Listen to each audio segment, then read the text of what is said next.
പോയതല്ല, റീബ എന്നിലേക്ക് വന്നു ചേർന്നതാണ്. അടുത്തിടെ സോഷ്യൽ മീഡിയയിൽ ഏറ്റവും കൂടുതൽ ചർച്ചയായതും വൈറലുമായ വിവാഹമായിരുന്നു RJ അമൻ ഭൈമിയുടേത്. നടി വീണ നായരുടെ മുൻ ഭർത്താവ് കൂടിയാണ് അമൻ. RJയും നർത്തകനുമായ അമൻ ഭൈമിയുടെ യഥാർത്ഥ പേര് സ്വാതി സുരേഷ് എന്നാണ്.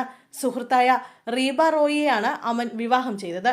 കൊല്ലൂർ മൂകാംബിക ദേവി ക്ഷേത്രത്തിൽ നടന്ന വിവാഹത്തിന്റെ വീഡിയോ സ്വന്തം യൂട്യൂബ് ചാനലിലൂടെ കഴിഞ്ഞ ദിവസം അമൻ പങ്കിട്ടു. റീബ തന്റെ ജീവിതത്തിന്റെ ഭാഗമായ കഥയും അമൻ വീഡിയോയിൽ വെളിപ്പെടുത്തി. എന്തുകൊണ്ട് മൂകാംബിക തന്നെ വിവാഹത്തിനുള്ള വേദിയായി എന്ന് ഇരുവരും തുറന്നു പറഞ്ഞു. തന്റെ ജീവിതത്തിലേക്ക് വന്നു ചേർന്നതാണ് റീബ എന്നാണ് അമൻ പറഞ്ഞത്. ജീവിതത്തിൽ ഇഷ്ടമുള്ള ചില കാര്യങ്ങൾ നമ്മൾ തേടി പോകാറുണ്ട്, ചില കാര്യങ്ങൾ വന്നു ചേരാറുണ്ട്. അങ്ങനെ വന്നു ചേർന്നതാണ് എനിക്ക് ഈ കല്യാണം. വളരെ ഷോർട്ടായി പറഞ്ഞാൽ അത് തന്നെയാണ് ഈ ഒരു വിവാഹത്തിലേക്ക് എത്താനുള്ള ഏറ്റവും വലിയ ഹൈലൈറ്റ്.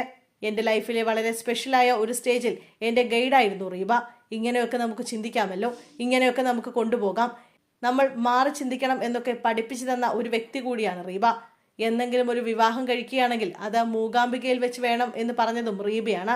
ഞാൻ ചോദിച്ചിരുന്നു എന്തുകൊണ്ട് മൂകാംബികയെന്ന്. പക്ഷെ അത് ഉള്ളിൽ നിന്നും റീബയ്ക്ക് തോന്നിയതാണ് എന്നാണ് അമൻ പറയുന്നത്. അമൻ വളരെ ഇമോഷണൽ ആയിട്ടുള്ള ഒരാളാണ്. എല്ലാവരെയും നന്നായി കെയർ ചെയ്യും. അത് ഒരുപാട് എനിക്കും കിട്ടുന്നുണ്ട്. അതായിരിക്കാം ഞങ്ങളെ കൂടുതൽ അടുപ്പിച്ചതും. ഭയങ്കര ഇമോഷണൽ ആയിട്ടുള്ള ആളാണ് കണ്ണൻ. ഞാൻ ഭയങ്കര കുട്ടിയായി മാറും അദ്ദേഹത്തോടൊപ്പം. എനിക്ക് അങ്ങനെ വേറെ ആരുമായും പറ്റിയിട്ടില്ല. ഞാൻ അങ്ങനത്തെ ഒരു പൊസിഷനിലാണ് ഇരിക്കുന്നത്.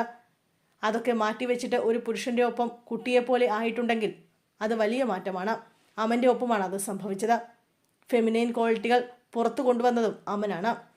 വിവാഹം മൂകാംബികയിൽ വേണമെന്ന് തോന്നിയതും മനസ്സിൽ തന്നെ വന്നതാണ്. മൂകാംബിക ക്ഷേത്രത്തോട് റീബയ്ക്കുള്ള പ്രിയത്തെക്കുറിച്ച് സുഹൃത്തുക്കളും സംസാരിച്ചു. വളരെ ലളിതമായൊരു വിവാഹമായിരുന്നു. കുടുംബാംഗങ്ങളും അടുത്ത സുഹൃത്തുക്കളും മാത്രമാണ് പങ്കെടുത്തത്. അമനും റീബയും കഴിഞ്ഞ കുറച്ചധികം വർഷങ്ങളായി ദുബായിൽ സെറ്റിൽഡാണ്. വിവാഹശേഷം ഇരുവരും തിരികെ ദുബൈയിലേക്ക് പറന്നു. ഈ വർഷം ആദ്യമാണ് വീണയും അമനും വിവാഹബന്ധം വേർപ്പെടുത്തിയത്. ഏറെക്കാലം പ്രണയിച്ച ശേഷം വിവാഹിതരായ ഇരുവരും വേർപിരിഞ്ഞു എന്നത് പ്രേക്ഷകർക്കും ഞെട്ടൽ നൽകിയ വാർത്തയായിരുന്നു. ഇരുവരുടെയും ഏകമകൻ വീണയുടെ സംരക്ഷണയിലാണ്.